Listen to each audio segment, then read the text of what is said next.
A 200-pound English Mastiff was returned by 3 different families. Each one said the same thing.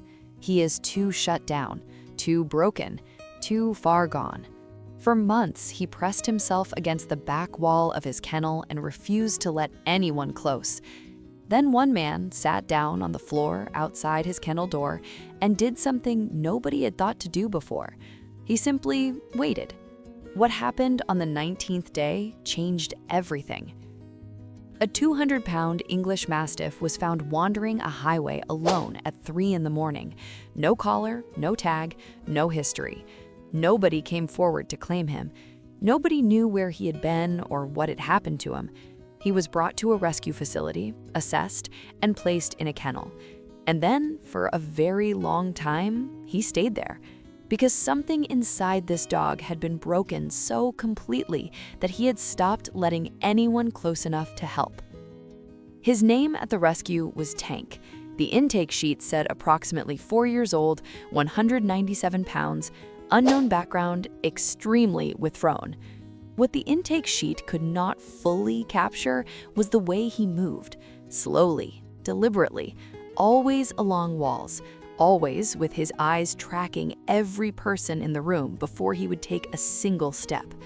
He had the body of a dog built to guard farms and the eyes of a dog that had learned, somewhere along the way, that the world was not a safe place. 3 families tried. The first lasted 8 days. They said he would not come out of the corner of their garage. The second made it to 2 weeks before returning him, saying he flinched every time someone raised a hand, even just to reach for a cabinet, and they could not live with that weight. The third family was patient and kind and genuinely tried. They kept him for 41 days. Then they called the rescue and said they were sorry, that they loved him, but that they did not know how to reach him, and they were afraid of doing more damage than good. Tank went back to the kennel, back to the wall, back to the silence. That was when Ryan Calloway walked in. Ryan was 36 years old, worked remotely as a software developer, and lived alone in a house with a large fenced yard and no particular reason to rush through any given day. He had lost his previous dog 8 months earlier, a 10-year-old Labrador named Pete, and he had spent those 8 months convincing himself he was not ready for another one. He stopped by the rescue that afternoon in November on what he told himself was just a look, just to see what was there, no commitments.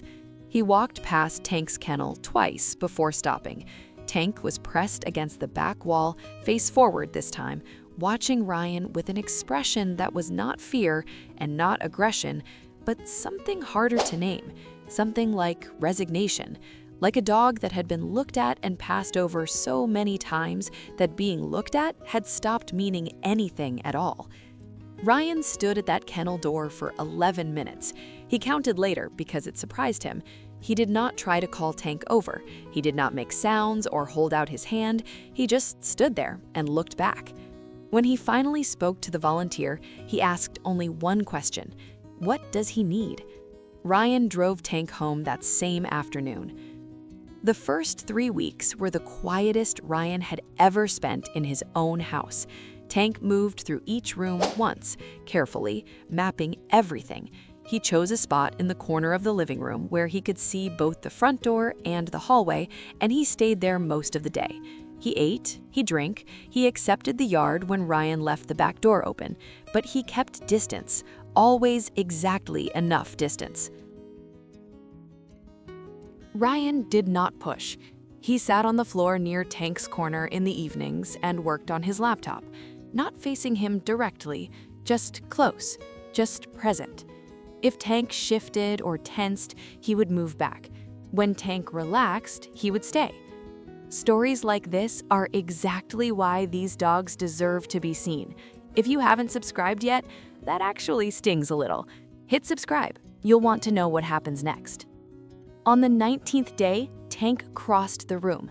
Ryan was sitting on the floor with his back against the couch, reading, when he heard the slow, heavy steps coming toward him. He did not move. He did not look up. He kept his eyes on his book and kept his breathing steady. And then 197 pounds of English Mastiff lowered itself onto the floor directly beside him, close enough that Ryan could feel the warmth through his sleeve, and exhaled one long, slow breath. Ryan kept reading. His hands were not entirely steady. From that evening, something shifted. Not all at once, not completely, but Tank began to close the distance in ways that felt deliberate and chosen. He started appearing at the bedroom door in the mornings, then at the bathroom door, then at the office door while Ryan worked, always watching, always steady, like a dog conducting a very slow and very thorough investigation and arriving, piece by piece, at a conclusion he had not allowed himself to reach in a long time. The moment Ryan would later call the turning point happened on a Thursday night in January at 2:47 in the morning. He woke to Tank standing over him on the bed, which Tank had never done, pressing his nose against Ryan's face and making a sound low in his chest that was not quite a whine and not quite a growl, but something that meant now. Ryan smelled it before he fully registered what he was hearing. Gas. The stove. A burner had been left on a fraction too far and the pilot had gone out. The kitchen was thick with it. They got out. Ryan called the gas company from the front yard at 3 in the morning, standing on the cold concrete in his socks. Tank stood beside him the entire time, pressed against his leg, not moving. The technician who arrived said another 30 minutes and it would have been a genuinely dangerous situation. Ryan sat on the front steps afterward and put his face in his hands. And Tank, the dog who had spent months keeping careful, measured distance from every human being who tried to reach him, put his enormous head into Ryan's lap and stayed there until the sun came up. He has not kept that distance since. Today, Tank is 5 years old and has lived with Ryan for 14 months. He still moves carefully in new places. He still watches doors. Some things do not leave a dog like him entirely, and that is something Ryan has made his peace with. But he sleeps on the bed now, taking up most of it, which Ryan considers a fair trade. He follows Ryan from room to room through the house like a shadow that weighs 197 pounds. He brings Ryan his left shoe every morning, only ever the left one, and places it in the center of the kitchen floor as if filing a formal request for breakfast. He chose Ryan, not because Ryan rescued him, but because Ryan waited. Because Ryan sat on the floor and asked nothing and stayed anyway. And one evening on the 19th day, Tank made a decision that could not be taken back. Some dogs arrive already yours, others make you earn it, and the ones who make you earn it, those are the ones who never leave. Was it patience that saved Tank, or did Tank save Ryan? Tell me in the comments.